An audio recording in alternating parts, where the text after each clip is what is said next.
মহাপুৰুষ মাধৱদেৱে 1570 খ্ৰীষ্টাব্দত স্থাপন কৰা সুন্দৰীদিয়া সত্ৰ অসমীয়া সংস্কৃতি আৰু ধৰ্মীয় ইতিহাসৰ এক গুৰুত্বপূৰ্ণ ঐতিহ্য বহন কৰি আহিছে।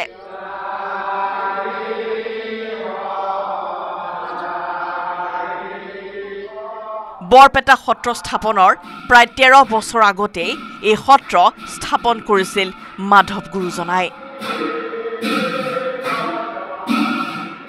ইয়াত মাধৱদেৱে 14 বছৰ 6 মাহ কাল অতিবাহিত কৰিছিল আৰু এই ঠাইতেই তেওঁৰ বহুতো গুৰুত্বপূৰ্ণ ৰচনা সম্পন্ন হৈছিল।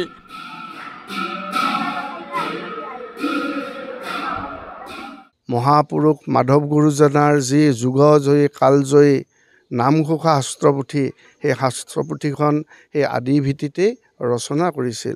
মাধৱ গুৰুজনাৰ সুন্দৰীদিয়া সত্ৰত থকাৰ সময়ছোৱাত মহাপুৰুষ শ্ৰীমন্ত শংকৰদেৱে বিভিন্ন ধৰ্মীয় গ্ৰন্থ ৰচনাৰ দায়িত্ব মাধৱদেৱক অৰ্পণ কৰিছিল। কিন্তু ব্যস্ততাৰ বাবে মাধৱদেৱে সেই কাম সম্পূৰ্ণ কৰিব পৰা নাছিল। সেয়েহে তেওঁৰ ভাগিন পুত্ৰ ৰামচৰণ ঠাকুৰদেৱক এই দায়িত্ব দিয়ে। ৰামচৰণে এই কৰ্তব্য সুন্দৰভাৱে পালন কৰে।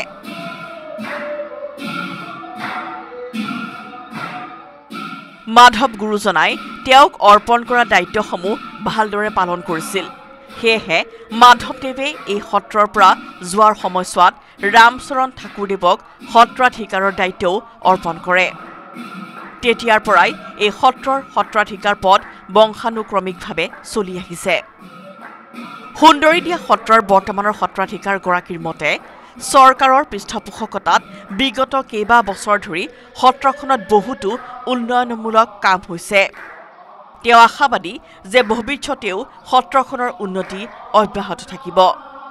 বৰ্তমানৰ সত্ৰৰ পৰিৱেশ ক'বলৈ গ'লে আগতকৈ পৰিৱেশ যথেষ্টখিনি ভাল হোৱা বুলি ক'ব লাগিব।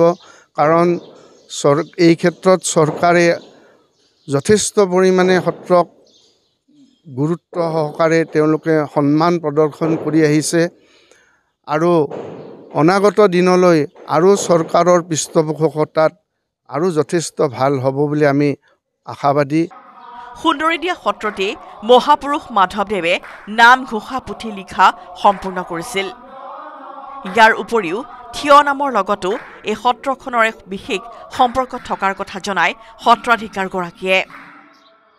নৱবৈষ্ণৱ ধৰ্মৰ প্ৰচাৰ আৰু প্ৰসাৰৰ ক্ষেত্ৰত এই সত্ৰখনে পূৰ্বৰ পৰাই লৈ আহিছে অগ্ৰণী ভূমিকা।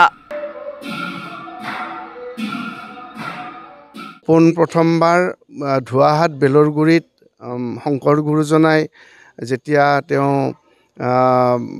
প্ৰাণৰ বান্ধৱ মাধৱ গুৰুজনা যেতিয়া সশৰীৰে ঘূৰি আহিছিল, সকলো ভকত সমন্বিতে থিয় হৈ তেওঁলোকে সমস্বৰে থিয় হৈ নামবিলাক তেওঁলোকে গাইছিল আৰু তেনেধৰণে প্ৰথমবাৰ তাত থিয় নামৰ সৃষ্টি হোৱা বুলি কয়।